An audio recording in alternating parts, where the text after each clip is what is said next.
Baik, Assalamualaikum warahmatullahi wabarakatuh. Alhamdulillahirabbil alamin wa bihi nasta'in ala umurid dunya waddin wassalatu wassalamu ala asyrafil anbiya'i wal mursalin wa ala alihi wa sahbihi ajma'in amma ba'du. Rabbi shrah li sadari wa yassir li amri wa hlul 'uqdatam min lisani yafqahu qawli. Semoga selalu sehat teman-teman semua. Alhamdulillah di hari Jumat ini kita bertemu kembali dan insya Allah bertemu di Jumat-Jumat seterusnya.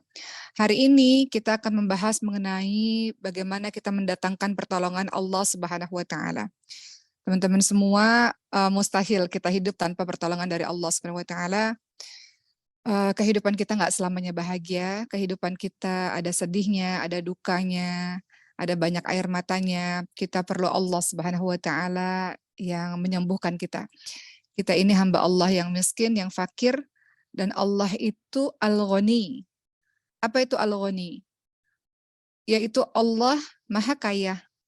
Allah nggak butuh sesuatu, Allah tidak perlu sesuatu. Kitalah yang bergantung kepada Allah Subhanahu wa taala. Makanya teman-teman sekalian, ada orang-orang yang ketika diberikan ujian-ujian oleh Allah Subhanahu wa taala, dia marah kepada Allah, lari dan meninggalkan Allah. Padahal dia memerlukan Allah. Kalau dia lari meninggalkan Allah, lalu dia minta tolongnya sama siapa? Allah yang memberikan persoalan kepadanya agar dia bisa mengambil hikmah dan pembelajaran, dan Allah akan menyelesaikan permasalahannya. Sebelum kita bahas bagaimana ya cara agar Allah menolong terus dalam kehidupan kita, mendatangkan pertolongan Allah, kita harus tahu dulu, ingat bahwa Allah itu punya sifat namanya Al-Ghani. Allah itu sangat kaya. Teman-teman lihat dalam surah Fatir ayat ke-15. Dalam surah Fatir ayat ke-15. Allah Subhanahu wa taala berfirman, A'udzubillahi minasyaitonir rajim. Ya ayyuhan nasu antumul fuqara'u ilallahi wallahu huwal ghaniyyul hamid. Wahai manusia, kamulah yang sangat butuh kepada Allah. Kamu yang sangat memerlukan Allah. Dan Allah, dia Maha Kaya. Allah tidak memerlukan sesuatu. Allah Maha terpuji. Dalam surah Fatir 15 dijelaskan kamu yang perlu sama Allah, bukan Allah yang perlu sama kamu. Kamu sholat karena kamu perlu akan pertolongan dari Allah Subhanahu wa taala. Kamu nggak sholat tidak akan mengurangi kehebatannya Allah Subhanahu wa taala. Jadi dalam surah Fatir ayat 15 tadi, Allah menerangkan bahwa Allah itu Maha Kaya. Allah tidak perlu sama sekali pada selain Allah Subhanahu wa taala. Justru sebaliknya kita yang sangat memerlukan Allah. Seluruh makhluk-makhluk Allah selayaknya merendahkan diri karena kita perlu pertolongan Allah Subhanahu wa taala dalam semua aktivitas kita. Teman-teman semua. Kita lihat ya salah satu bentuk ghina Allah. Apa itu ghina Allah? Allah tidak perlu pada makhluknya. Allah tidak perlu pada apa-apa. Allah tidak butuh pada ketaatan yang dilakukan oleh orang-orang yang taat. Kita taat nggak akan mengurangi kemuliaan Allah Subhanahu wa taala. Kita tidak sholat, kita tidak mengaji, kita tidak baca Quran, tidak akan mengurangi kemuliaan Allah, tidak memudaratkan Allah sama sekali. Kita buat maksiat pun Allah tidak memudaratkan Allah sama sekali. Jadi semua yang kita lakukan itu untuk diri kita sebetulnya teman-teman semua. Ya, teman-teman lihat dalam surah An-Naml ayat 40 ini masih menerangkan bagaimana Allah tidak memerlukan sesuatu yang lain. Allah sudah Maha Kaya. Dalam surah An-Naml ayat 40, teman-teman lihat di situ, ada kalimat atau ada firman Allah, A'udzubillahi minasyaitonir rajim, wa man syakara fa innama yashkuru li nafsihi wa man kafara fa inna rabbi ghaniyyun karim. Ghaniyyun karim artinya bahwa Allah itu adalah yang Maha Kaya, Allah Maha Mulia. Apa artinya? Dan barang siapa yang bersyukur, maka sesungguhnya Allah bersyukur untuk barang siapa yang bersyukur, sesungguhnya dia bersyukur untuk kebaikan dirinya sendiri. Barang siapa yang ingkar, sesungguhnya Allah Maha Kaya. Banyak sekali ayat-ayat yang membahas Allah kaya, Allah kaya, Allah Maha Kaya. Allah nggak perlu apa-apa. Ibadah-ibadah yang kita lakukan, kita nggak lakukan, Allah nggak perlu itu. Allah sudah Maha Kaya. Termasuk dalam surah Al-Ankabut ayat 6. Ini supaya kita kembali sadar bagaimana posisi yang luar biasanya Allah Subhanahu wa taala. Dalam surah Al-Ankabut ayat 6 juga sama. A'udzubillahi minasyaitonir rajim. Wa man jahada fa innama yujahidu li nafsihi innallaha laghaniyyun 'anil 'alamin. Ya. Dan barang siapa yang berjihad, maka sesungguhnya jihadnya itu untuk dirinya sendiri. Jadi yang kita lakukan untuk diri kita sendiri. Sesungguhnya Allah benar-benar Maha Kaya, tidak memerlukan sesuatu dari semesta alam. Kita mengaji untuk diri kita sendiri, kita sholat untuk diri kita sendiri, kita puasa untuk diri kita sendiri, kita jihad berperang di jalan Allah untuk diri kita sendiri. Semua untuk diri kita sendiri, bukan untuk Allah Subhanahu wa taala. Sesungguhnya Allah sudah Maha Kaya. At-Taghabun ayat 6. Teman-teman lihat lagi. Surah At-Taghabun ayat 6. Apa kata Allah Subhanahu wa taala? A'udzubillahi minasyaitonirrajim. Fakafaru wa tawallaw wastaghnallahu wallahu ghaniyyun hamid.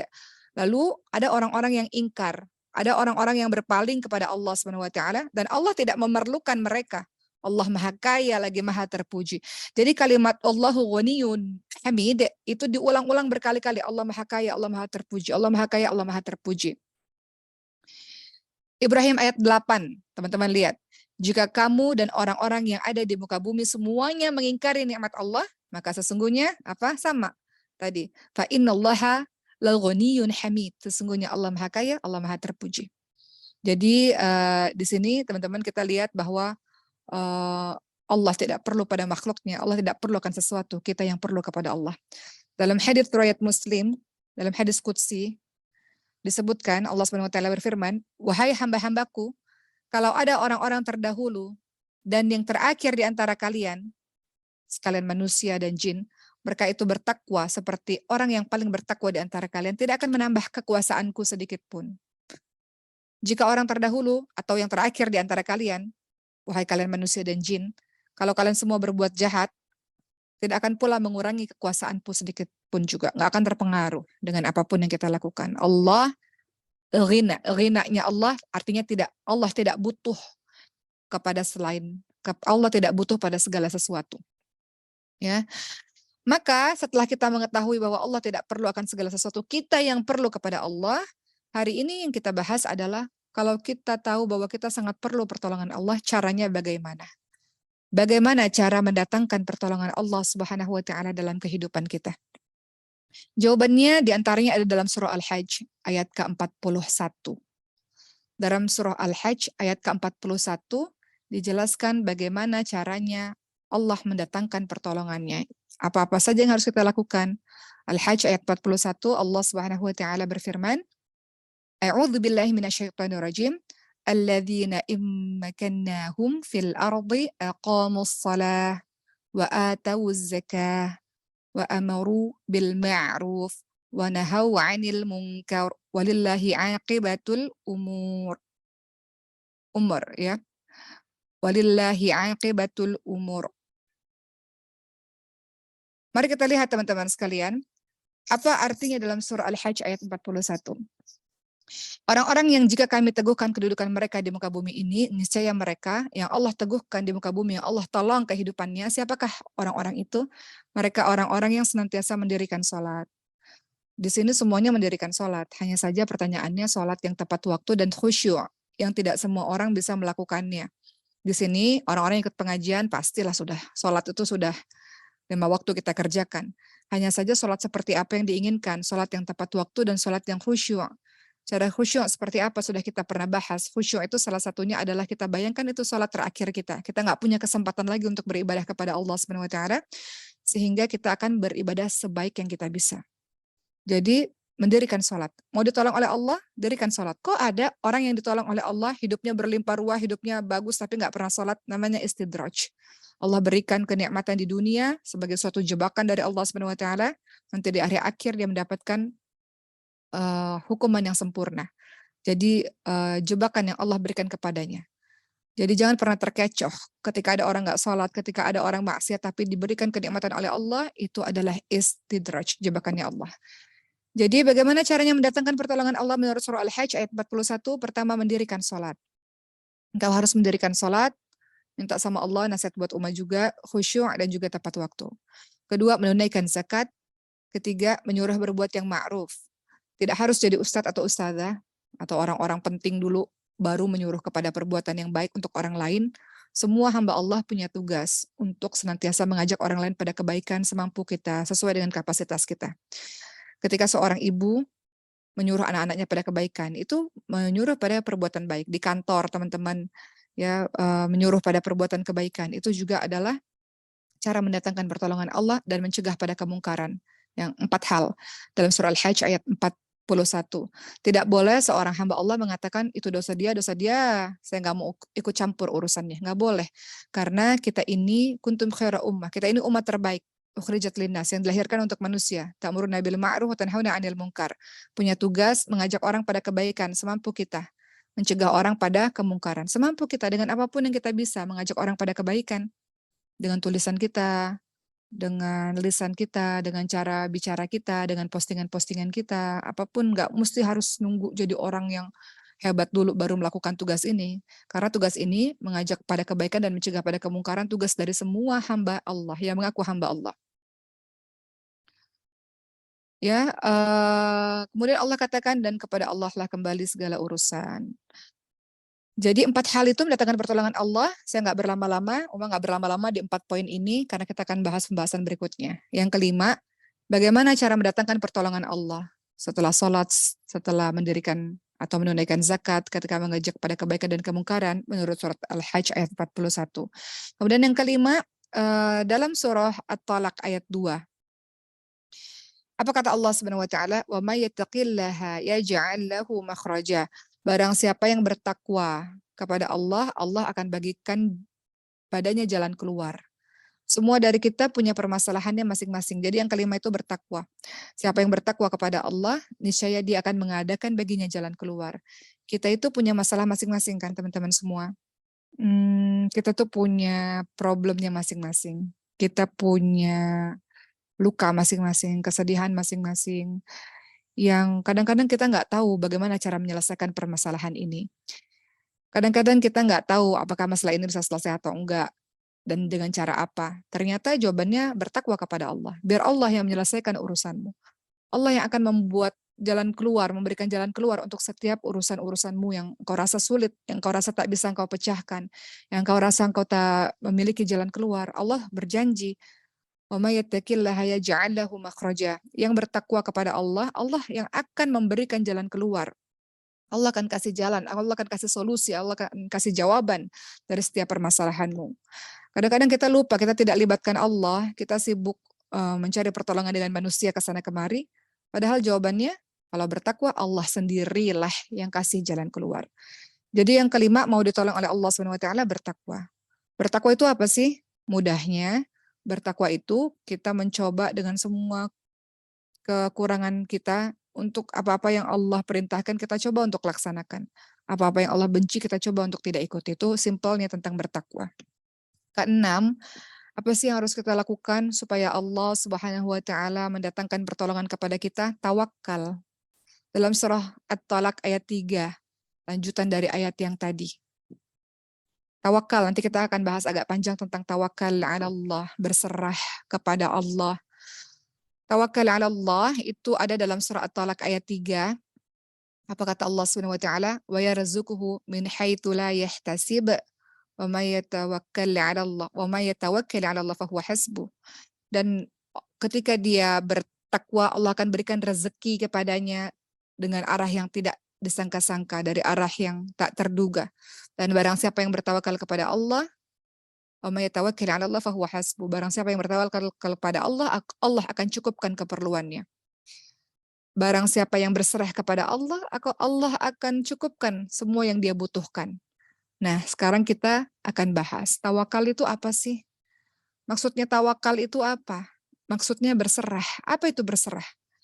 Berserah kepada seluruh kehendak Allah. Bahasa lainnya terserah Allah. Mau mentakdirkan apapun kepada kita, terserah Allah dan kita menerima takdir itu. Itu tawakal 'ala Allah. Nggak mudah loh teman-teman semua. Ya nggak? Ketika Allah kasih ujian kesedihan nggak mudah. Kadang-kadang kita tanya, kenapa? Kenapa harus saya? Kenapa ya Allah ujian bertubi-tubi nggak berhenti-berhenti? Kenapa ya Allah engkau tidak adil dan sebagainya? Jadi tawakal artinya berserah kepada seluruh kehendak Allah.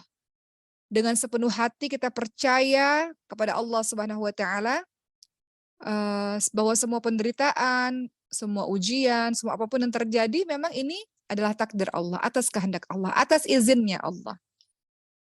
Itu tawakal. Nggak semua orang bisa tawakal, teman-teman semua. Nggak semua orang. Kadang-kadang dia marah kepada takdir yang Allah berikan kepadanya. Terkadang dia bertanya-tanya, apa dosa saya ya Allah? Engkau takdirkan seperti ini padaku ya Allah. Apa salah saya ya Allah? Kenapa hidupku kok miskin sekali? Hidupku kok sedih sekali? Kenapa kok orang-orang yang ku cintai meninggalkanku? Kenapa? Kenapa? Kenapa? Nanyanya terus kenapa kepada Allah Subhanahu wa taala. Jadi diperlukan yang namanya tawakal. Tawakal itu apa sih? Kita menyandarkan hati kita kepada Allah Subhanahu wa taala. Kita menyerahkan semua urusan kepada Allah Subhanahu wa taala. Kita yakini bahwa tidak ada yang bisa memberi, tidak ada yang bisa menghalangi, mendatangkan bahaya, mendatangkan manfaat kecuali Allah. Yang kasih kita sedih Allah, yang kasih kita ketawa Allah, yang buat kita kaya Allah, yang buat kita miskin Allah. Allah selalu gilir keadaan. Terserah engkau ya Allah, terserah. Apapun yang engkau berikan kepadaku, aku terima ya Allah. Itu tawakal ala Allah. Teman-teman lihat dalam surah Yunus ayat ke-107. Dalam surah Yunus ayat 107. Apa kata Allah? Dan jika Allah menimpakan suatu bencana kepadamu, maka tidak ada yang dapat menghilangkannya kecuali Allah. Dan jika Allah menghendaki kebaikan untukmu, maka tidak ada yang dapat menolak kebaikan itu. Allah memberikan kebaikan kepada siapa saja yang Allah kehendaki di antara hamba-hambanya. Jadi semua yang Allah berikan tidak akan pernah bisa diganggu-gugat oleh siapapun. Oleh karena itu, kalau Allah kasih sedih, terima kesedihan itu. Kalau Allah kasih bahagia, kita terima. Kenapa kalau Allah kasih sedih, kita tidak terima, teman-teman semua? Ya, tawakal kepada Allah, berserah kepada Allah akan semua keadaan. Tawakal itu berpasrah bukan berarti tidak melakukan apapun. Contoh, kita lagi sakit misalnya, kemudian kita tawakal ala Allah, terserah Allah, kami terima ya Allah, kami redha dengan takdirmu ya Allah, kami berserah kepadamu. Tawakal itu bukan hanya berserah dan pasrah, tapi tawakal itu juga melakukan sesuatu, itu bentuk dari tawakal. Ya, tawakal itu adalah kita berpasrah dengan takdir Allah, tapi kita juga melakukan sesuatu. Bukan kita pasrah dan tak melakukan apapun. Jadi jangan salah arti ya. Tawakal ala Allah, berserah kepada Allah, terserah engkau ya Allah, aku terima semua takdirmu ya Allah. Kemudian kita diam saja. Kalau kita sakit, kita berpasrah kepada Allah, namun juga berobat, ikhtiar. Kalau kita terkena suatu hal yang membuat kita sedih, misalnya, kita perlu datang untuk minta nasihat dari orang, ya minta nasihat dari orang. Bukan berarti tawakal itu tidak melakukan apapun. Dalam surah Al-Jumu'ah ayat 10 misalnya, dikatakan, A'udzubillahi minasyaitonirrajim, fa idza qudiyatis salatu fantashiru fil ardi wabtaghu min fadlillahi wadhkurullaha katsiran la'allakum tuflihun. Apabila telah ditunaikan salat, maka bertebaranlah kamu ke muka bumi. Jadi salat, ibadah, doa iya. Berserah kepada Allah, nangis-nangis kepada Allah, minta tolong kepada Allah, iya. Setelah salat, apa kata Allah? Setelah ditunaikannya salat, bertebaranlah kamu ke muka bumi dan carilah karunia Allah. Artinya lakukan sesuatu, lakukan ikhtiar semaksimal yang kau bisa untuk menolong kehidupanmu. Mohon izin Uma cerita sedikit, karena Sulaiman ada kelainan langka, jadi Uma otomatis bergabung kepada komunitas kelainan langka. Ada sebagian orang tua yang memilih untuk bertawakal dengan arti yang salah, yaitu ya sudahlah anak saya memang sakit begini mau gimana lagi. Kita pasrah aja lah sama Allah. Kita berserah saja sama Allah sehingga anaknya tidak diobati atau anaknya tidak dibawa ke dilakukan ikhtiar-ikhtiar. Nah, itu tawakal ala Allah yang salah. Tawakal ala Allah itu pasrah dan ikhtiar semaksimal mungkin yang kita bisa. Gitu, teman-teman semua. Coba kita lihat burung, ya, diceritakan dari Umar bin Khattab radhiyallahu anhu. Rasul bersabda, seandainya kalau kalian betul-betul bertawakal kepada Allah, sungguh Allah akan memberikan kalian rezeki sebagaimana burung mendapatkan rezeki. Coba kita lihat burung, teman-teman semua. Burung tersebut pergi pada pagi hari dalam keadaan lapar dan kembali sore harinya dalam keadaan kenyang. Artinya burung juga berikhtiar untuk mendapatkan rezekinya. Begitu pula dengan kita. Kita nggak bisa berpasrah, ya Allah, bantulah perekonomianku, kemudian kita nggak melakukan apa-apa. Kita lakukan apa-apa sebagai bentuk dari ikhtiar. Jadi yang keenam, cara mendatangkan pertolongan Allah adalah tawakal ala Allah. Kita berserah, berpasrah, menerima takdir Allah, terserah engkau ya Allah, tapi kita melakukan suatu usaha untuk bisa menyelamatkan kita juga. Seperti itu. Tidak hanya doa, tapi melakukan sebuah ikhtiar. Yang ketujuh, bagaimana cara agar Allah menghadirkan pertolongannya? Ini agak panjang sedikit pembahasannya. Adalah dengan menolong agama Allah. Apa maksudnya? Menolong agama Allah itu maksudnya apa? Menolong Allah itu maksudnya apa? Tadi katanya Allah Maha Kaya. Allah nggak butuh pada segala sesuatu. Betul. Allah tidak memerlukan pertolongan atau pembelaan dari siapapun. Betul. Teman-teman lihat dalam surah Al-Mu'minun ayat 88. Katakanlah siapa yang di tangannya ada kekuasaan langit dan bumi. Dialah yang memberikan perlindungan. Dia tidak memerlukan perlindungan. Jika kalian benar-benar mengetahui. Menolong agama Allah atau menolong Allah, maknanya bukan kita bukan berarti Allah lemah sehingga perlu ditolong, bukan. Ya. Atau teman-teman lihat dalam surah Al-Isra ayat 111 misalnya. Allah Subhanahu wa taala berfirman, segala puji bagi Allah yang tidak perlu untuk memiliki anak.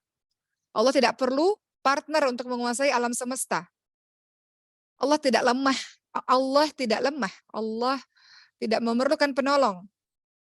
Dan agungkanlah Allah dengan sebenar-benarnya. Al-Isra ayat 111. Allah itu nggak perlu pertolongan. Namun teman-teman semua, apa yang dimaksud dengan menolong agama Allah, nanti kita lihat. Teman-teman lihat dalam surah Muhammad ayat 7. Muhammad surah ke-47 ayat 7. Ini menjadi dalil di mana Allah berjanji siapa yang menolong Allah, maka Allah akan menolongnya. Dan kita akan bahas menolong Allah itu maksudnya apa. Dalam surah Muhammad ayat 7, teman-teman semua ada kalimat a'udzubillahi minasyaitonirrajim, ya ayyuhalladzina amanu in tansurullah yansurkum, dan seterusnya. Wahai orang-orang beriman, jika kamu menolong agama Allah, jika kamu menolong Allah, Allah akan menolongmu. Wa yutsabbit aqdamakum, dan Allah akan meneguhkan kedudukanmu. Coba kita lihat teman-teman semua. Ini juga senada dalam surah Al-Hajj ayat 40. Allah katakan, wala yansurannallahu may yansuruh. Sesungguhnya Allah pasti menolong orang yang menolongnya. Ingat tadi Allah Maha Kaya, Allah tidak butuh penolong. Tapi apa yang dimaksud dengan ayat ini? Menolong agama Allah itu caranya gimana teman-teman semua? Menolong agama Allah maksudnya adalah dengan cara kita berusaha, apapun profesi kita, apapun yang kita lakukan, kita melaksanakan agama Allah dan kita berdakwah, kita menyebar luaskan ajaran agama Allah. Itu salah satu maknanya. Kita berdakwah, kita melaksanakan agamanya, kita menyebar luaskan agamanya. Dan kita lakukan karena Allah. Jadi tidak perlu lagi-lagi jadi ustadz-ustadzah untuk menolong agama Allah, atau tidak perlu jadi ustadz-ustadzah untuk berdakwah. Berdakwah itu mengajak orang lain pada kebaikan, mengajak orang lain kepada Allah Subhanahu wa taala. Itu yang dimaksud dengan kita menolong Allah, menolong agama Allah. Kalau kita melakukan itu teman-teman semua dengan berbagai macam hal yang bisa kita lakukan, Allah akan memberikan pertolongan kepada kita. Allah akan mantapkan semua langkah-langkah kita. Allah akan berikan kita ketenangan. Allah berikan kita ketegaran. Allah berikan kita kesabaran. Dan Allah akan tolong kita dalam setiap keadaan kita. Nggak mungkin kita tolong Allah, tolong agamanya Allah, Allah nggak tolong kita, mustahil. Apa kata Rasulullah SAW dalam hadis riwayat Abu Daud, An-Nasa'i dan juga Ahmad, dikatakan, pergilah perangi kaum musyrikin dengan harta, dengan jiwa, dengan lisan. Artinya tolong agama Allah ini dengan apapun yang kamu bisa, punya harta, berikan hartanya dengan lisanmu, dengan jiwa ragamu, dengan jiwa ragamu. Kita bisa menolong agama Allah dengan lisan kita, dengan tulisan-tulisan kita, dengan perbuatan kita, dengan karya-karya kita, ya, yang kita lakukan ikhlas karena Allah. Dengan begitu Allah berikan pertolongan, termasuk para penghafal Quran. Engkau itu sedang menolong agama Allah. Jadi penghafal Quran itu hidupnya terjamin kalau dia ikhlas. Kenapa? Karena dia sedang menolong agama Allah. Menolong dalam hal apa? Menjaga kalamullah. Para penghafal Quran itu menjaga firman Allah, menjaga perkataannya Allah, menjaga kalamullah. Nggak mungkin nggak ditolong oleh Allah. Nggak mungkin, mustahil, nggak mungkin. Tidak hanya sekedar penghafal Quran, orang-orang yang berdonasi juga, orang-orang yang sedekah, orang-orang yang memberikan tempat untuk para penghafal Quran, orang-orang yang kasih makanan sehingga dengan makan itu para penghafal Quran tumbuh menjadi kuat, ya, dan sehat misalnya. Orang-orang yang turut berkontribusi untuk dakwah, misalnya kalau umat ceramah ada ibu-ibu majelis ta'lim jadi volunteer, jadi para panitia untuk membuat dakwah itu bisa terlaksana, itu juga semuanya para penolong agama Allah. Orang-orang yang membackup perjuangan di jalan Allah, ya, dengan tenaga-tenaga mereka, ya, itu juga termasuk orang-orang yang menolong agama Allah Subhanahu wa taala. Makanya dalam hadis riwayat Bukhari disebutkan, barang siapa yang membantu persiapan orang berjihad, maka dia telah berjihad. Jihad ini bukan hanya sekedar jihad di medan perang, menuntut ilmu juga bagian dari jihad. Jadi banyak juga yang hadir di sini di Zoom ini para orang tua asuh, memberikan sebagian hartanya untuk menyekolahkan atau memberikan pendidikan untuk teman-teman sehingga bisa belajar. Di Maskal Hufat banyak orang tua asuh. Jadi kalau teman-teman di sini mau jadi orang tua asuh, bisa hubungi adminnya Maskanul Hufat ya. Apa kata Rasul tadi? Barang siapa yang membantu persiapan orang berjihad, maka dia telah berjihad. Mungkin kita bukan penghafal Quran atau belum menjadi penghafal Quran, namun kita mempersiapkan orang-orang untuk jadi penghafal Quran, maka kita pun adalah bagian dari orang-orang itu, insyaallah. Orang-orang yang menyekolahkan orang lain misalnya ya. Kemarin Uma ngisi pengajian, kemudian ada seorang ibu mengatakan, ada nggak anak-anak yang pintar, saya mau dong nyekolahin dia, gitu. Itu bagian dari dia juga telah berjihad. Apalagi bagian dari menolong Allah, menjadi pengurus masjid, pengurus DKM masjid, mempermudah orang untuk beribadah, itu menolong agama Allah. Ya, apalagi menolong orang untuk mempersiapkan apa guru-guru mengajar orang, itu juga telah menolong agama Allah Subhanahu wa taala. Dan Allah tidak akan membiarkan hamba-hamba yang ingin mengurus agama Allah ini kehidupannya jadi sia-sia, nggak mungkin. Allah akan memberikan pertolongannya, Allah meneguhkan kedudukannya, mungkin di mata dunia, oh rezeki kita, misalnya dilihat dari rezeki kita sedikit. Iya, namun rezeki itu halal dan akan terasa keberkahannya. Sedikit tapi terasa keberkahannya. Contoh, teman-teman yang bekerja di lembaga-lembaga sosial atau lembaga-lembaga tahfidz, mungkin nggak bisa mendapatkan uang yang sangat banyak kalau kerja di berbagai macam tempat di luar sana. Namun memang sedikit tapi terasa keberkahannya. Ada keberkahan yang kau dapatkan.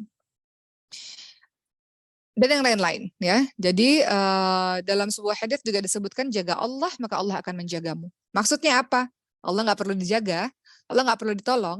Menjaga Allah itu maksudnya adalah kita berusaha melaksanakan apa-apa yang Allah minta, meninggalkan apa-apa yang menjadi larangannya dan membantu agar orang-orang lain juga turut dekat kepada Allah Subhanahu wa taala. Itu menjaga Allah. Maka Allah akan menjaga kita.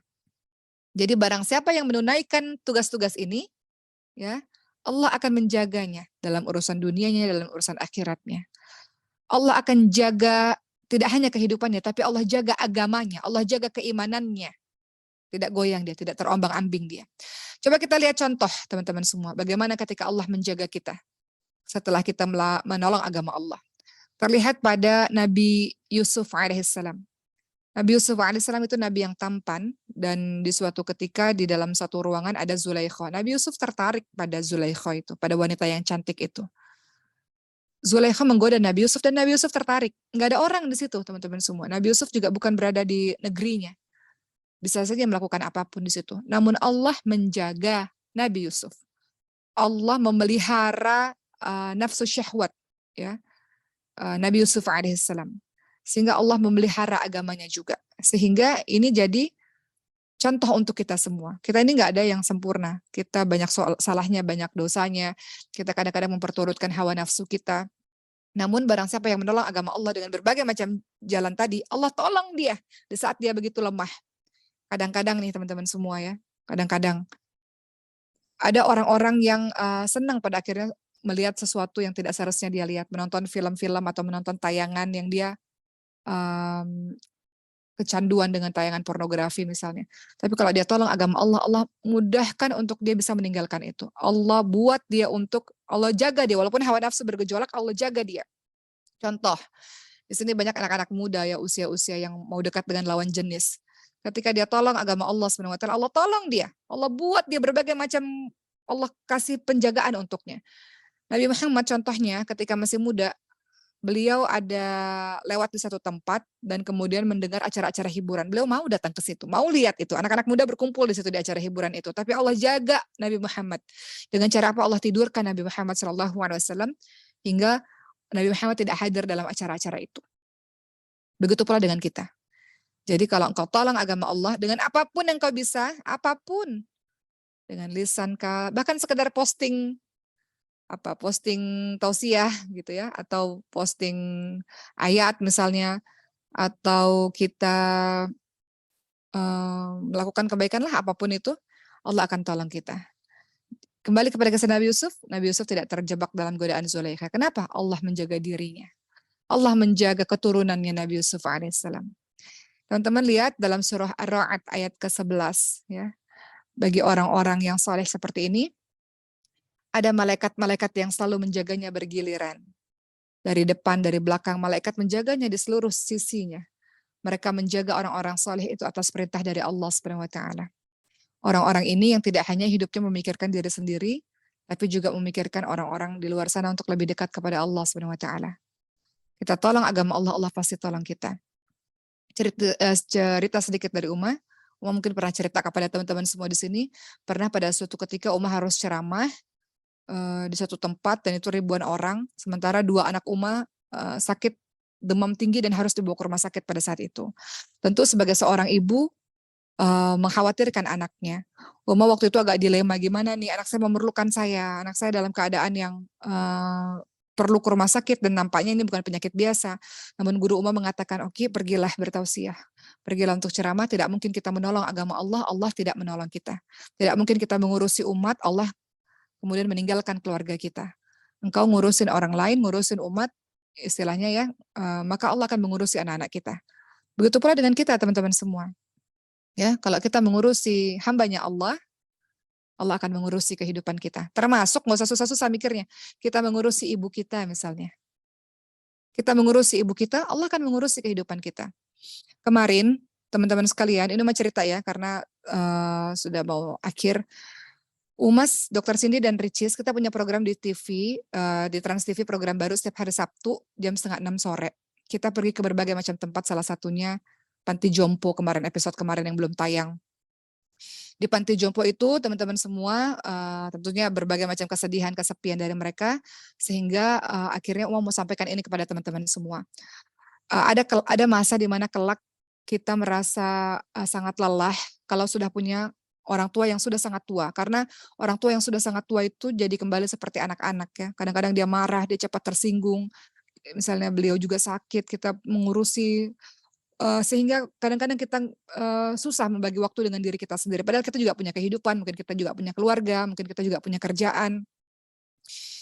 Sehingga ada sebagian anak-anak yang akhirnya sayang sama orang tua, tapi nggak bisa untuk merawat orang tua saking sibuknya dirinya, gitu ya, atau punya keluarga dan sebagainya. Ini juga terjadi di Panti Jompo itu ya teman-teman semua. Salah satu alasan kenapa mereka meninggalkan ayah ibunya di Panti Jompo itu karena kesibukan yang luar biasa. Mereka nggak bisa untuk mengurusi ayah ibunya. Atau mereka merasa kerjaannya jadi susah karena mengurusi ayah ibunya. Namun ketahuilah teman-teman semua, kalau kita ngurusin orang lain saja, Allah akan ngurusin kita. Apalagi kalau kita ngurusin ibu kita sendiri. Maka terjamin kehidupanmu insya Allah. Allah katakan tadi, Allah teguhkan kedudukanmu. Nggak mungkin Allah akan membuat kita susah kalau kita ngurusin hamba Allah. Yang paling berhak kita urusin adalah orang-orang terdekat kita, kerabat-kerabat kita, orang-orang yang punya hubungan darah dengan kita. Sebagaimana orang tua kita didik kita atau merawat kita dari kecil, kita pun juga begitu. Jadi orang-orang yang senantiasa menolong agama Allah artinya luas ya teman-teman semua. Menolong agama Allah itu termasuk juga menolong hamba-hambanya Allah. Maka Allah akan tolong dia, Allah akan teguhkan kedudukannya. Allah akan kirimkan berbagai macam malaikat yang bergiliran menjaganya agar dia kalau mau buat buruk ditahan ya. Allah lindungi dia.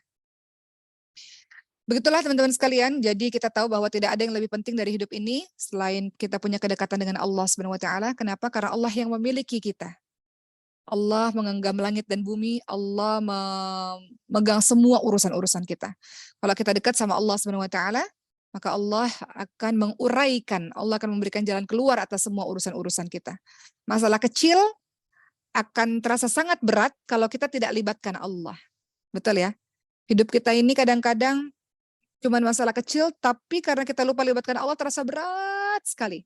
Namun ketahuilah masalah berat sekali akan terasa ringan kalau kita libatkan Allah. Kan Allah yang kasih masalah itu. Allah gampang sekali bisa berikan jalan keluar. Ya. Dan teman-teman semua yang bisa menenangkan hati kita Allah. Yang bisa membolak-balikkan hati kita Allah. Kemarin ada seseorang yang datang mengadukan, "Kenapa ya hati saya kok nggak tenang, saya gelisah, kenapa ya? Apa yang harus saya lakukan? Saya nggak tahu alasannya kenapa," misalnya begitu. Maka yang bisa menenangkan hati adalah Allah. Manusia ini perantara aja untuk menenangkan hati orang, ya perantara aja. Tapi yang bisa menenangkan hatinya adalah Allah, yang bisa membolak-balikkan hatinya adalah Allah. Orang sakit gampang bagi Allah, kata dokter nggak bisa sembuh, Allah kata sembuh, sembuh, ya. Terjadi semua kemudaratan atas izin Allah. Hilangnya kemudaratan pun karena izin Allah. Ya, oleh karena itu kita harus takut kalau kita nggak ditolong oleh Allah. Teman-teman semua, sedikit renungan, seringkali kalau kita menghadapi masalah, kita sibuk dengan selain Allah. Betul nggak? Kita sibuk cari solusi sendiri, kita sibuk ikhtiar-ikhtiar sendiri, kita sibuk minta bantuan sana sini, dan kita lupa melibatkan Allah.